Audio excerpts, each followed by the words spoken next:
everyone. Thank you so much for joining us today. And we, of course, want to thank again the SGGA for having us. We're Kathy and Sabrina from Riot Games, and we're here to talk about something very near and dear to our hearts, which is Riot's culture, diversity, and inclusion journey. So let me start by first allowing us to quickly introduce ourselves. I'm Kathy Wen. I'm the head of people and operations for Hong Kong and Singapore Games Development Studios. I joined Riot last year in January. And a little bit more about myself. I was actually born in the United States, and I grew up living across both regions in both the US and in Taiwan. And I'm currently based in Hong Kong. But prior to gaming, I worked in high tech and in management consulting industries. Outside of work, I'm also a mom of two young girls, and I'm all in on performing arts. You can find me keeping energized in music and dance, and I've been supporting the local films here in Hong Kong as well. In terms of games, my actually most played game since my university days is The Sims, where you'll find me on the Nintendo Switch racing against the clock playing Overcooked with my kids. And over to Sabrina. Thanks, Kathy. Hi, everyone. My name is Sabrina Torres, and I'm the HR business partner to Riot Games Southeast Asia. And I've been with Riot since February 2020. I was born in Manila, Philippines, and grew up in Los Angeles, California. And I'm currently living in Singapore. I used to work in aerospace, dealing with airplanes and big flying things, until I made the jump to gaming, which honestly was pretty fitting considering that games are really what makes my heart go pitter patter. And, I'm a huge fan of JRPGs and MMORPGs. And my favorite games are Final Fantasy VII and Final Fantasy XIV. Thanks so much, Sabrina. So Riot Games was founded in 2006, and we're a video game developer, publisher, and leader in esports. Our mission is that we aspire to be the most player-focused game company in the world. Riot's headquarters is in the United States in Los Angeles, California, and to date, around the world, we're about 3,000 Rioters strong and growing, with locations in over 20 cities globally to serve all of our players worldwide. And of course, we're most well known for our flagship title game, League of Legends, which is now the most played PC game in the world and dominating in the MOBA game genre, or the multiplayer online battle arena genre. We launched League of Legends over 10 years ago in 2009. And since then, we've introduced over 155 champions and counting. And the game has a player base of 115 million monthly players. League of Legends is also one of the first games ever to drive the explosive growth that we see today in esports. And now Riot has 5 game titles already released. We've recently launched some other popular games, which include Legends of Runeterra, a digital collectible card game, Teamfight Tactics, a round-based auto battler game, and Valorant, a 5 versus 5 tactical first-person shooter game. And we also have Wild Rift, which is the mobile version of our title game, League of Legends. But now, Riot is so much more than just a gaming company, which has been really exciting. We have also become a pop culture phenomenon across music, fashion, film, and art. In music, we've introduced a slew of virtual music groups, the most popular being KDA, which features League of Legends champions. And KDA last year won a Shorty Award for our music video release of the song More. You can go to YouTube or Spotify to check out all of our KDA songs. Earlier in July, we also launched Global Riot Games music channels and have introduced Sessions, which is a collection of music that we've collaborated with various artists on to bring our fans a first album of royalty-free songs. In fashion, we've collaborated with fashion brands like Louis Vuitton and Bape to offer both offline and in-game content and merch for all of our fans to enjoy. Last year, we also had a really cool partnership with Nike that started to release World's 2020 limited edition sneakers. Nike is also the official apparel and footwear partner for the League of Legends Pro League. You may know them as LPL in China. And this year, we're also excited to collaborate with Uniqlo on a line of UT t-shirts that features our champions from League of Legends, including KDA members. The t-shirts are actually in stores now, and I'm wearing my KDA shirt today from Uniqlo. In entertainment, we've previously released a series of comic books in partnership with Marvel to further bring our League of Legends lore to life. And in a partnership that we have with Netflix, we have a few things here. We had a League of Legends tournament that was featured in one of the events for the first season of the series 7 Days Out. There's also a documentary titled League of Legends Origins that has premiered on Netflix and shares a story about our League of Legends universe, our player and fan community, and all about Riot's rise in esports. The really exciting news from this year is that we will be releasing our very own animated series titled Arcane, which is coming to Netflix this fall. The Arcane event and series is going to be epic, and we all can't wait for the premiere. Finally, in esports, we've held 10 seasons of our Worlds Tournament for League of Legends, and this year will be our 11th season. Last year, our Worlds 2020 tournament actually broke records with over 1 billion hours watched by our fans and viewers. And this year, it's already been announced that our World's 2021 event will take place in China, with the final tournament hosted at the Shenzhen Universiade Sports Center. So be sure to tune in and watch this year. Now, regionally speaking, our Riot Games Southeast Asia team has also been doing some really fun and exciting things.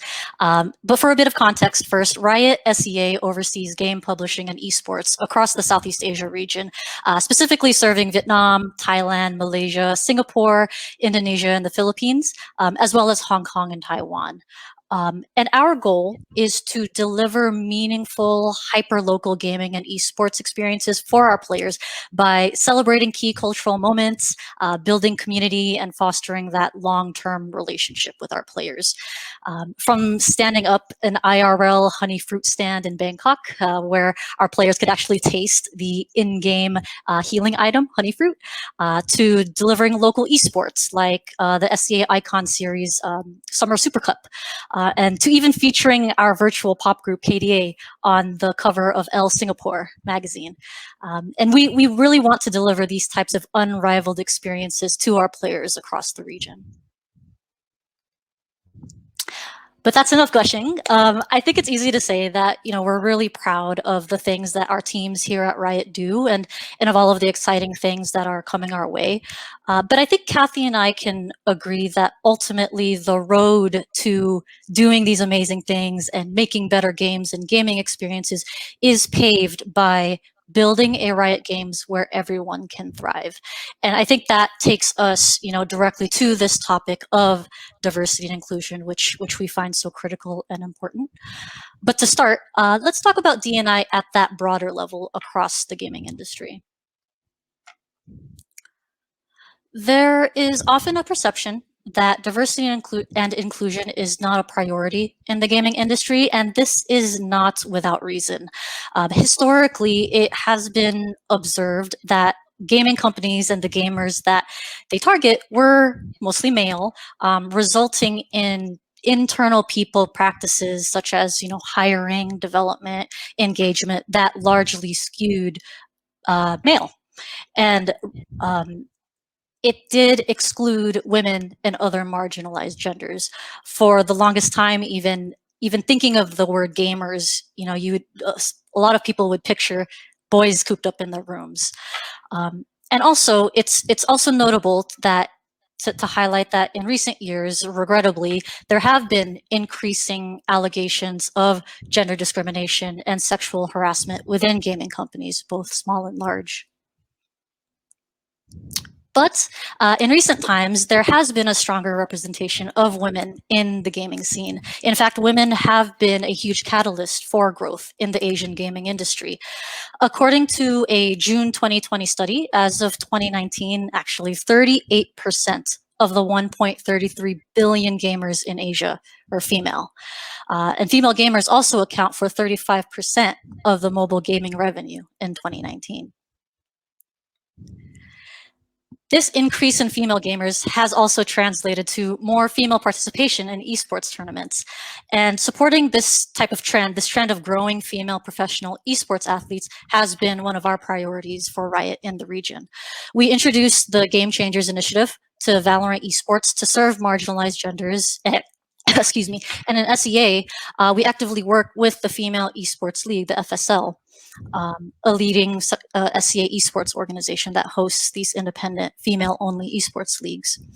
And I think it's important to recognize that the term gamer, unlike before, can come from all and any backgrounds. An example of this is that the majority of mobile players are actually female players now.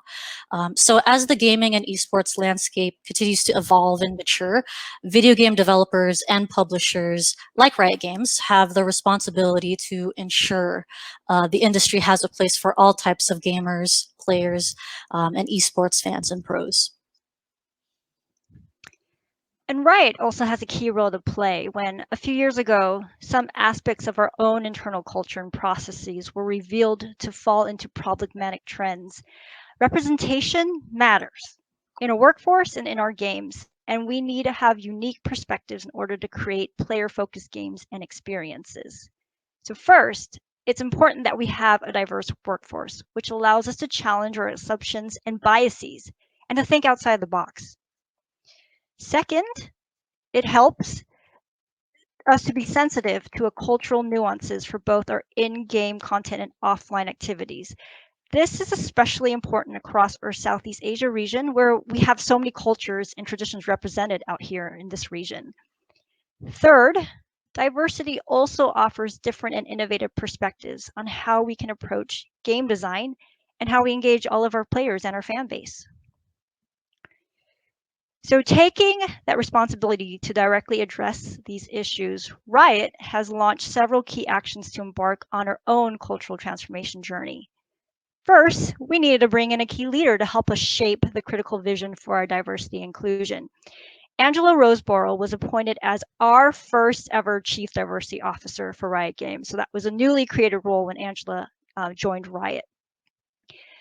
Next, we launched our Cultural Diversity and Inclusion Initiative to guide how we approach our hiring and development for within hiring talent into Riot and how we develop our Rioters and how we engage with our players through our games. Then we moved forward to embark on a multi-year-long cultural transformation journey, and we implemented changes to our internal policies and revamped our values to leave no room for sexism or misogyny. I want to share a powerful quote from Angela, our Chief Diversity Officer, that diversity is not a program, it's a strategy. For Riot to achieve our mission to be the most player-focused game company in the world, we have to be deliberate. Behavioral change is the most important thing that we have to not only drive, but to hold our people accountable for. We have to remove the barriers and create the environment that we want, an environment that enables our Rioters to unleash their superpowers, to continue providing awesome experiences for all of our current and future players. Our Riot culture, diversity, and inclusion strategy is to build a Riot Games where everyone can thrive.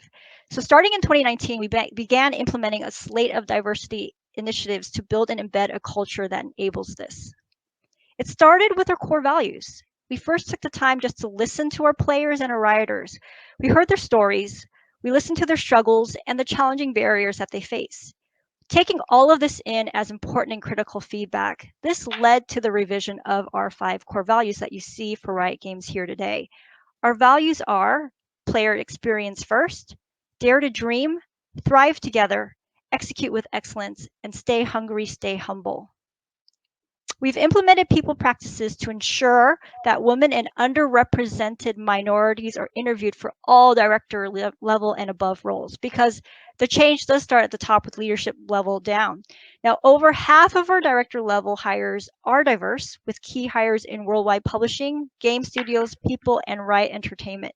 And our executive leadership team is now 27% women and 18% underrepresented minorities, which is awesome. We also have several RIGs, or what we call Rioter Identity Groups, which is our version of employee resource organizations, to support Rioter communities based on shared identities and life experiences with the ultimate impact and goal of increasing representation and engagement. During each year, Riot also takes the time to highlight cultural heritage moments, which you can see here, a series of them, focus on the celebration of our diverse identities across all of the Riot population. We are also supporting various efforts that champion stronger women and female representation across the industry. In North America, where our Riot headquarters are located, we have partnered with Girls Who Code since 2017. The program has been a massive success with over 100 Rioters volunteering in the program. We've also celebrated our second year of supporting Girls Inc. LA, which aims to provide all sorts of programs and opportunities for girls in the Los Angeles area.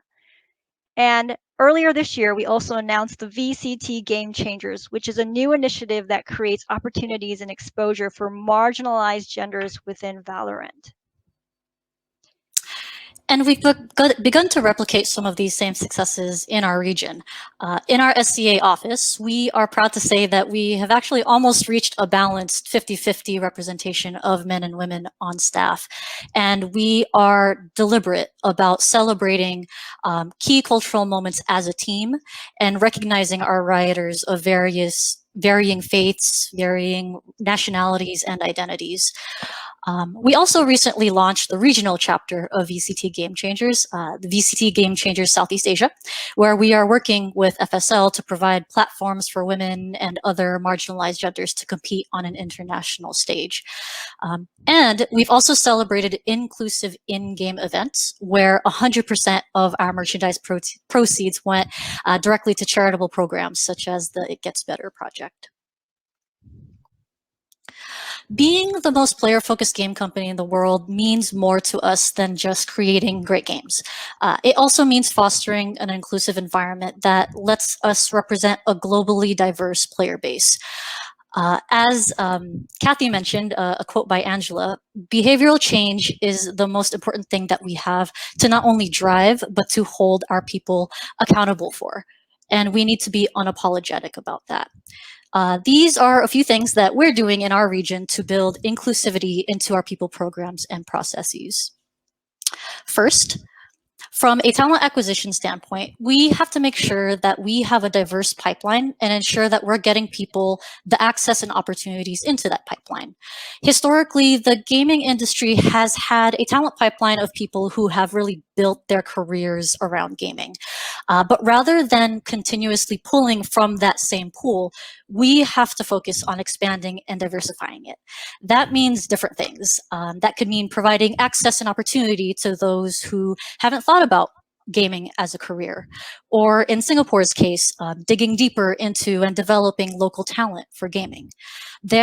Frankly, there is talent everywhere, and we have to be proactive in letting them know that we're here and give them the opportunity to bring their different expertises and perspectives into our company. And that's part of driving behavior change in D&I. When we think about people programs, such as performance management, job architecture, compensation structures, Riot has adopted global guiding design principles to ensure fair and equitable and consistent systems throughout. And these include transparency to ensure that the systems are fair, people team governments to ensure that consistency across, and a global framework to ensure that our processes and our mindsets are not skewed in any one region or any one viewpoint, but takes into account our global player base and our global people team. We're also deliberate about building and maintaining inclusive internal support structures. This includes leveraging our RIGs, as Kathy mentioned, the Riot identity groups, wherever possible, including standing up local chapters for the Asia region for ourselves. And we're also deliberate about regularly evaluating our benefits and perks to determine exactly how we support all of our rioters, including those who may be in disadvantaged circumstances. And And of course, external partnerships. We want to partner with the local community to not only share Riot stories, but to also listen to stories as well. We want to spread that awareness of opportunities and to help build that talent pipeline locally, but also to listen and evaluate external best practices from valuable partners and continuously assess how we as Riot Games can do better. As we've repeated a couple times now, Riot is really intent on building a Riot Games where everyone can thrive. And with this stance comes some key beliefs that we hold kind of true to us. And we believe that when teams are both diverse and inclusive, they win every time.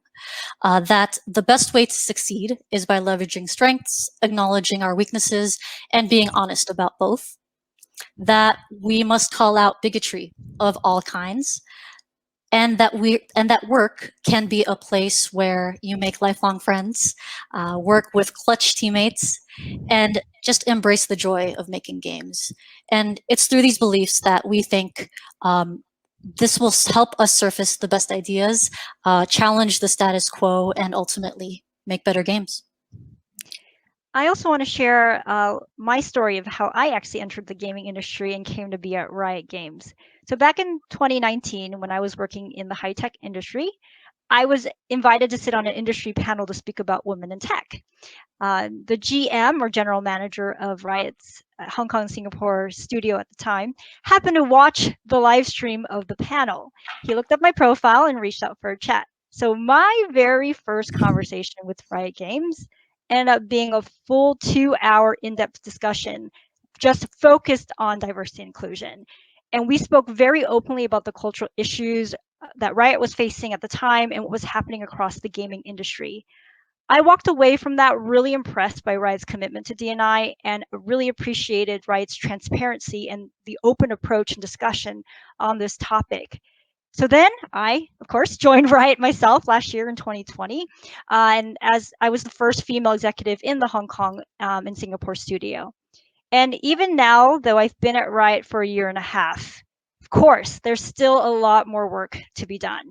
But what has been really exciting is to be on the team, this team that is able to shape the diversity and inclusion strategy and to drive the cultural changes that Riot Games needs for all of our Rioters to thrive and to continue providing amazing experiences to all of our players and fans.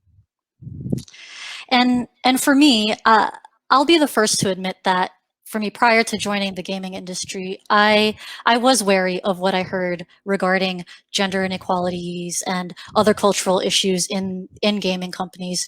And in my first year and a half here, I can say that Riot is by no means perfect. For me personally, I'd love to see more, representation in the senior most levels of leadership, women who look like me. And I also understand that there's still work to be done to achieve true equality for historically marginalized communities. But honestly, I am encouraged by the efforts I've seen and taken part in here at Riot. I believe deeply in our D&I philosophies and approaches, and I believe Kathy and I are in fortunate positions where we can help to influence and deliver on both Riot-wide and local initiatives. We're both hopeful for the future, but in the meantime, we hope to contribute to the efforts in what little ways we can as Rioters and as female leaders in the global gaming community. So yeah, thank you so much for joining us today and for hearing our stories. And just to end on a hype note for you all, we'll leave you with this short video that was created as a love letter to our Southeast Asia players to commemorate the launch of our Wild Rift Regional Open Beta in SCA. So please enjoy and take care and GG. And I'm wearing my Timo hat for this one.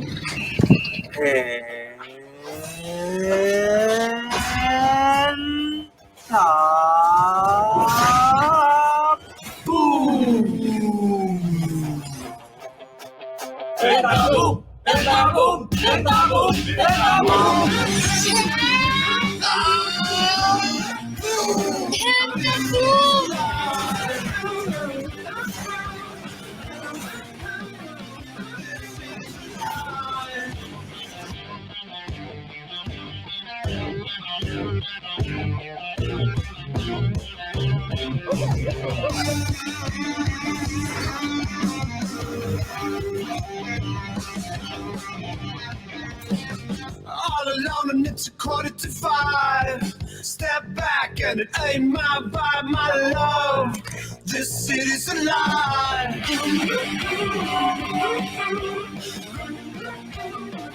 This city's alive. This city's alive.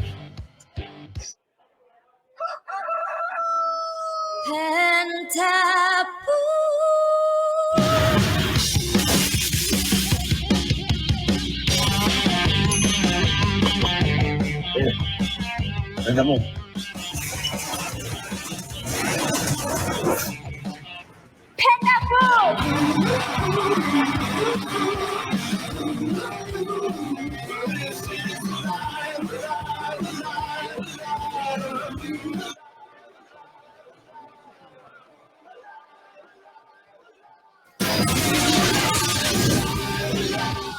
Penta.